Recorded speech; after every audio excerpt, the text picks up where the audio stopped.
Почитуваните пријатели, срдечно поздравувам сите вас кои го гледате канал Австралиски живот. Од местото каде што пред ни помалку, ни повеќе, туку пред цели 25 години на ова место се одржа Олимпијадата во Сиднеј. Денеска нема никакви олимписки игри. Причината поради која сум тука е овај млад господин зад мене в Сиднеј и неговото училиште има се такмичат овде во едно локално надпреварување и користат овие стадиони каде што во таа 2000 година се одржаа олимписките игри. Инаку огромен комплекс, можда најголемиот во Австралија, некако 6,57 километри квадратни. Ова е еден од тие мали атлетски центри. Од другата страна е акватик центарот, каде што се надпреваруваат од ден денес глобални елити во светското пливање. Исто така зад мене се најдва најголемиот стадион во Австралија, значи Акор стадионот, кој има капацитет на отприлика 100.000 седишта, и денеска во ова видео ќе ви кажам како изгледа овај спортски комплекс, олимписки комплекс од далечната 2000 година.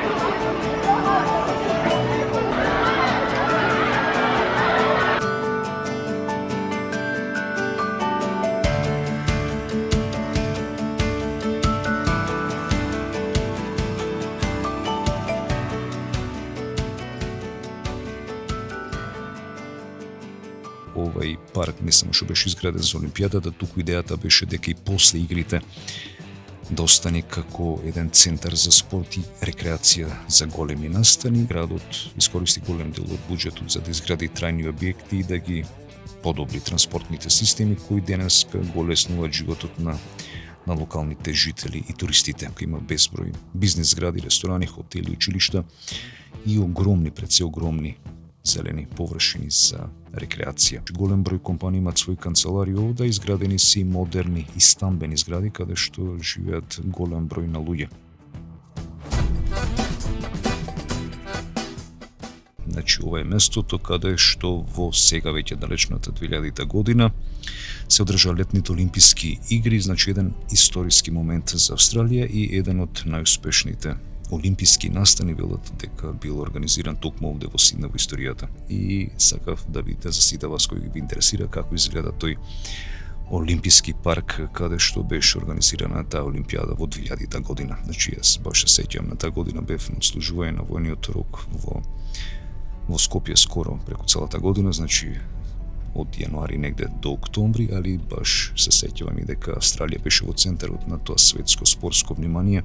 Овој олимписки парк бил специјално изграден за тогашните олимписки игри и било едно од најмодерните спортски села во светот, значи самото отворање за сите тие кои се сеќаваат, Кети Фримен го запали тој олимписки оган, нешто што остана запечатено во таа нивна спортска австралиска историја. И сега тука беа изградени најимпресивните, да кажам, спортски објекти, почнувајќи од олимпискиот стадион, денешен Акор стадион, олимпискиот базен, денес е наречен Сиднеј Олимпик парк, акватик центар и уште многу други културни спортски објекти, али најинтересно што можам да извадам како податок е дека цел овај парк не само што беше изграден за Олимпијадата, туку идејата беше дека и после игрите да остане како еден центар за спорт и рекреација за големи настани, и тоа навистина се случи, пошто овде јас многу пати знам дека и децата од училишта кои имаат некои дешавки да треба додат или се организираат баш нови олимписки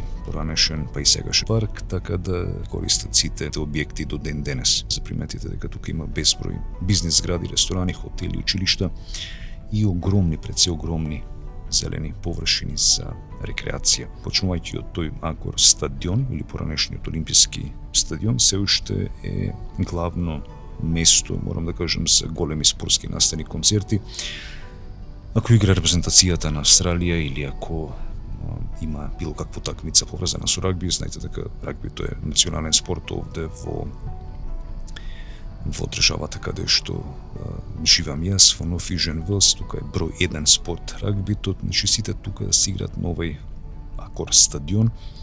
Националниот рагби тим, фудбалските тимови, и се одржуваат исто така и концерти од големи светски звезди, мислам популарни звезди, почнувајќи од кој не бил тука, Дуа Липа, Били Ајлиш, Luke Combs, Weekend. Значи, овие се сите големи светски звезди кои ги одржуваат овие нивни концерти на овој голем стадион. Во текот на Олимпијадата до наш можев да истражам дека околу 1,5-1,6 милиони луѓе го посетиле Сиднеј како туристи, од кои милион биле домашни посетители од различни делови на Австралија, околу пола милион, околу 600.000 биле меѓународни туристи, плюс за време на тие игри во градот пристигнале околу 10.000 спортисти, околу 5.000 официјални лица и околу 15.000 новинари, што значеше нормално големо, огромно медиумско покривање за Сиднеј низ целиот свет. Така да кога се одржа еден ваков настан, мора се земати во предвид и сместувачките капацитети. Значи Сиднеј дополнително изградил и реновирал над негде околу 35-40.000 хотелски соби за да ги прими сите гости. Значи некои од објектите кои биле тогаш изградени, нормално денес функционираат некои дори како луксузни хотели. Транспортот, железничкиот систем секогаш бил добар во Сиднеј и генерално земен во целата Австралија, али после таа 2000 година е сигурно уште подобрен, беа додадени нови автобуски линии, значи тој Олимписки парк доби една железничка станица која верувам дека не постоела порано и дефинитивно ја олеснил тогашната посета.